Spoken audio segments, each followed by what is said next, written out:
ఆలయాలకు సంబంధించి ఇవాళ ఇప్పటికీ కూడా దేవాదాయ శాఖ నడిపేది హిందువులే, అందులో ఉన్న అధికారులు హిందువులే, ఉద్యోగులు హిందువులే.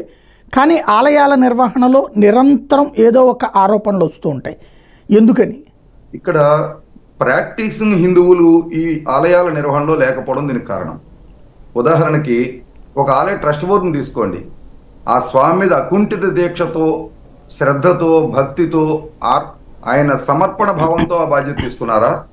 ఆయనకి ఎమ్మెల్యే ఇవ్వలేకపోయాము, ఎమ్మెల్సీ ఇవ్వలేకపోయాము, జిల్లా పరిషత్ చైర్మన్ ఇవ్వలేకపోయాము, మండల ప్రెసిడెంట్ ఇవ్వలేకపోయాము అన్న ఉద్దేశంతో ఒక నామినేటెడ్ పోస్టుగా పునరావాస కేంద్రంగా ఆ బాధ్యత ఇచ్చి ఆ కమిటీ నిర్వహణలోకి వస్తున్నారా?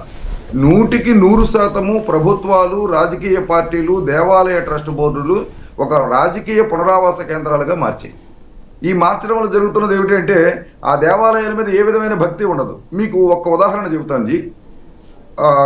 గత 2-3 సంవత్సరాల క్రితం నుంచి, అంటే సుమారుగా 5 సంవత్సరాల క్రితం నుంచి దేవాలయాల మీద దాడులు పెరిగాయి.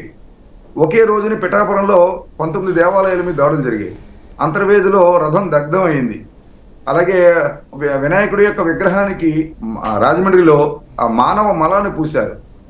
రామతీర్థంలో శ్రీరాముని యొక్క విగ్రహం యొక్క శిరస్సును తొలగించారు. ఇలా అనేక సంఘటనలు, ఇప్పుడు అవన్నీ చెప్పాలంటే చాలా ఒక పుస్తకం రాయొచ్చు. కాబట్టి ఇన్ని సంఘటనలు జరిగితే ట్రస్ట్ బోర్డు ఎక్కడైనా ఇన్వాల్వ్ అయ్యి రోడ్డు ఎక్కిందా? ఎక్కడైనా అందులో పనిచేస్తున్నటువంటి ఎండోమెంట్ సిబ్బంది రోడ్డు ఎక్కారా?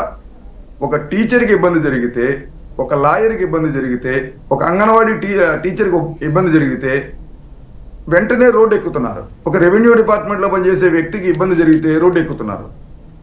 కానీ ఇన్ని దేవాలయాల మీద వరుస దాడులు జరుగుతున్నా ఆ దేవాలయంలో ఉన్న సిబ్బంది ఎక్కడికి రోడ్డు మీకు రాదు. కారణం, ఈ దేవాలయం నాది అని ఓన్ చేసుకోవడం లేదు. ఉద్యోగం మాత్రమే చేస్తున్నారు. ఇక్కడ ఉద్యోగం చేసే వాళ్ళ చేతుల్లో ధార్మికమైనటువంటి వ్యవస్థను పెట్టడము, హిందువుల శ్రద్ధా కేంద్రాన్ని పెట్టడము, దాని నుంచి ఏవో ఉత్తమమైన ఫలితాలు వస్తాయని 77 సంవత్సరాలు ఎదురు చూడడము హిందూ సమాజం మోసపోవడమే అవుతుందని విశ్వ హిందూ పరిషత్ భావిస్తాం.